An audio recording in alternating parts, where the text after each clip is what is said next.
नमः संस्कृताय संस्कृत वीणा क्लासेस में विद्यार्थियों के लिए स्वागत है। इस वीडियो में हम सरल संस्कृत वाक्यों का अनुवाद करना सीखते हैं। ये डीएलएड परीक्षाओं के सिलेबस में है तथा टेट सी टेट के लिए भी उपयोगी है।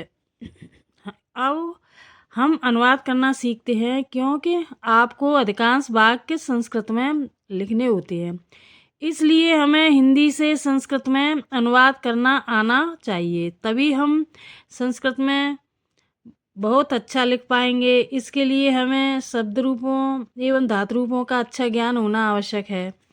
तो यहाँ से लेके यहाँ तक मैटर तो हम काफ़ी दिनों से पढ़ते चले आए हैं और यहाँ से लेके यहाँ तक हमें पढ़ना है, ये समझना है। आइए अब एक हिंदी वाक्य का संस्कृत में अनुवाद करके देखें। हिंदी वाक्य, राम पुस्तक पढ़ता है। संस्कृत अनुवाद, राम पुस्तकम पठते। राम की संस्कृत राम, पुस्तक की संस्कृत पुस्तकम, पढ़ता है की संस्कृत पठते।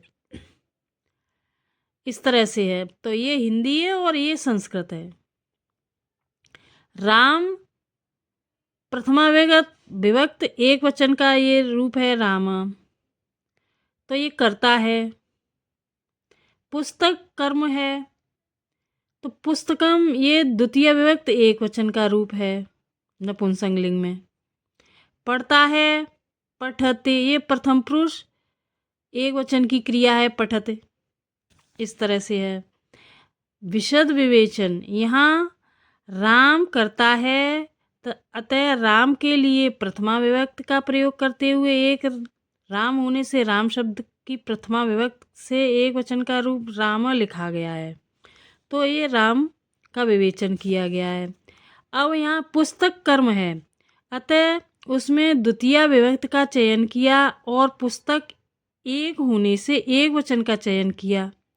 इस प्रकार द्वितीय एक वचन का नपुंसकलिंग में पुस्तकम शब्द बना।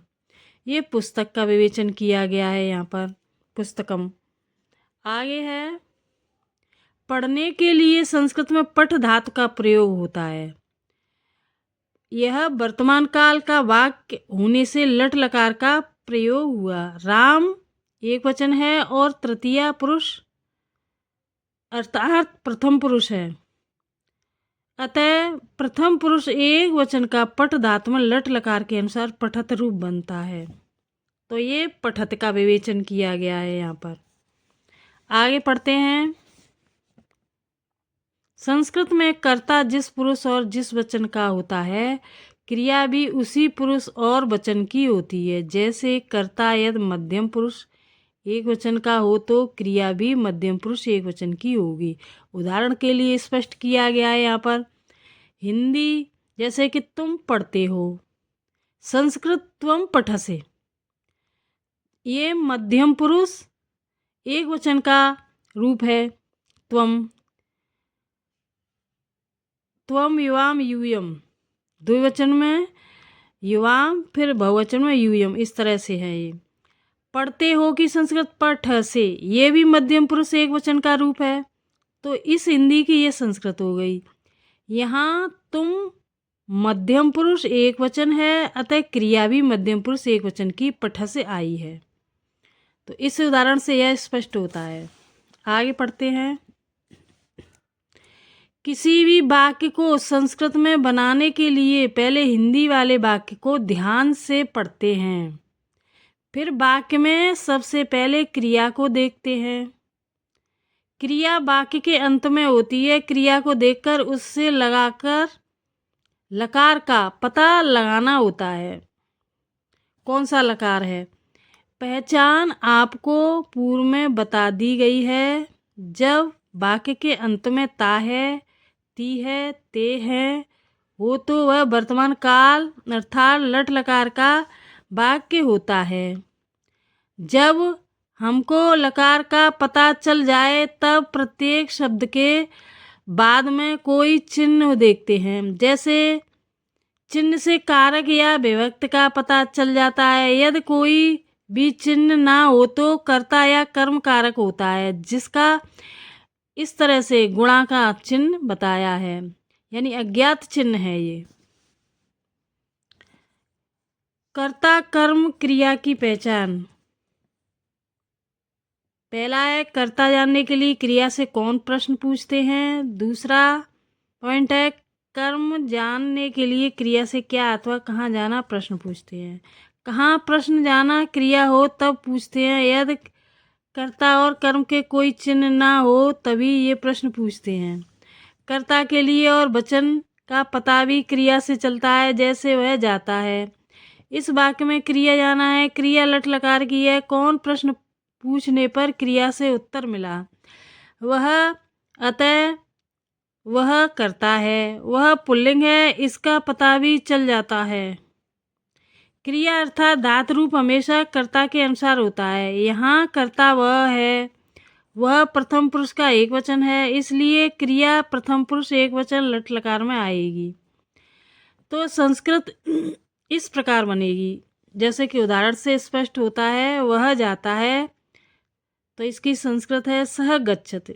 जाना की संस्कृत गम धातु होती है, लेकिन गम धातु लट लकार में काम आती है। गच्छ धातु लट लोट विदलिंग और लंग इन 4 लकारों में काम आती है। इसके जैसे गमश्यत गमश्यत गमश्यत इस तरह से, और इस तरह से रूप बनेंगे गच्छत गच्छत गच्छन्त इस तरह से। अनुवाद के लिए ध्यातव्य बातें देखते हैं। जब हम किसी शब्द के आधार पर वाक्य बनाते हैं तो 2 बातें प्रमुख होती हैं। पहला, कर्ता और क्रिया का समायोजन। किसी भी वाक्य में कर्ता और क्रिया का होना आवश्यक है तथा कर्ता और क्रिया का समायोजन भी सही होना चाहिए। अर्थात कर्ता जिस पुरुष और वचन का हो, क्रिया भी उसी पुरुष और वचन की होनी चाहिए। जो भी शब्द हो वह 5 प्रकार का हो सकता है। पहला है शब्द रूप, दूसरा है धातु रूप, तीसरा है प्रत्यय, फिर अव्यय, फिर विशिष्ट कारकों का नियम। ये 5 हैं। तो शब्द रूप, धातु रूप, प्रत्यय कहते हैं शब्दों के अंत में शब्दांश यानी शब्द जोड़ते हैं जो अर्थ परिवर्तन करते हैं। अव्यय का अर्थ है जिनका पुरुष लिंग वचन किसी से कोई मतलब नहीं होता है। विशिष्ट कारकों का नियम, जैसे कर्ता ने कर्म को करने से द्वारा संप्रदान के लिए इस तरह से है ये विशिष्ट नियम।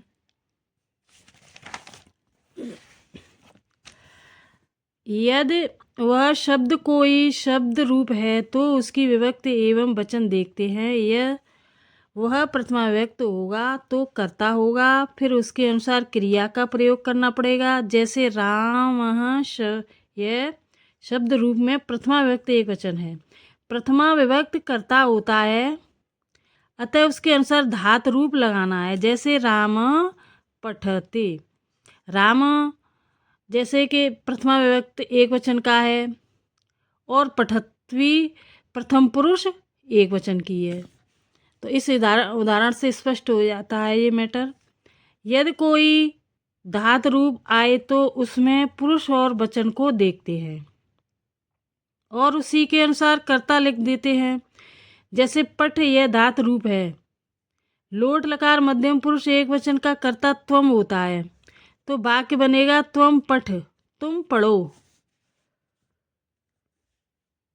यदि कर्ता क्रिया का वह पद नहीं हो तो हमको कर्ता क्रिया दोनों का स्वयं सोचना पड़ता है। इसके लिए सबसे सरल तरीका यह है कि कर्ता प्रथम पुरुष एक वचन का तथ्य क्रिया प्रथम पुरुष एक वचन की लगानी पड़ेगी। फिर जो शब्द आया है उसका अर्थ भी सार्थक होना चाहिए। तो ये तो मैटर चलता आ रहा है।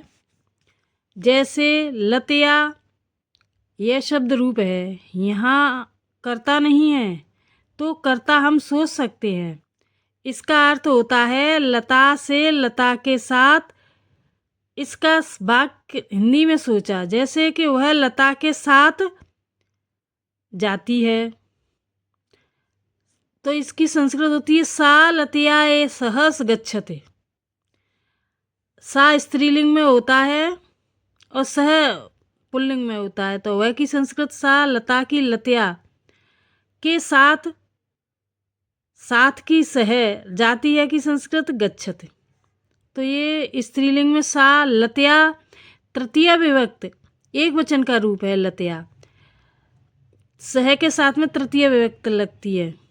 गच्छते जाती है कि संस्कृत गच्छत हो जाती है यहाँ पे। तो ये है आपकी प्रथम पुरुष एक वचन की क्रिया। यहाँ पर यहाँ कर्ता क्रिया समायोजन सही है। लतया का अर्थ भी सार्थक हो तो वाक्य शुद्ध बन गया। इसके लिए व्याकरण में शब्दस्थ धातु रूप का ज्ञान अपेक्षित है। पद प्रयोग करते समय अनुवाद में नियमों का ध्यान रखते हुए वाक्य निर्माण करना चाहिए। यहाँ विभिन्न प्रकार के पदों के प्रयोग अभ्यासार्थ दिए जा रहे हैं, तो ये नेक्स्ट टाइम पढ़ेंगे हम। Thank you for watching. Video अच्छा लगे तो सब्सक्राइब कर देना, लाइक शेयर करके हाइप कर देना। धन्यवाद।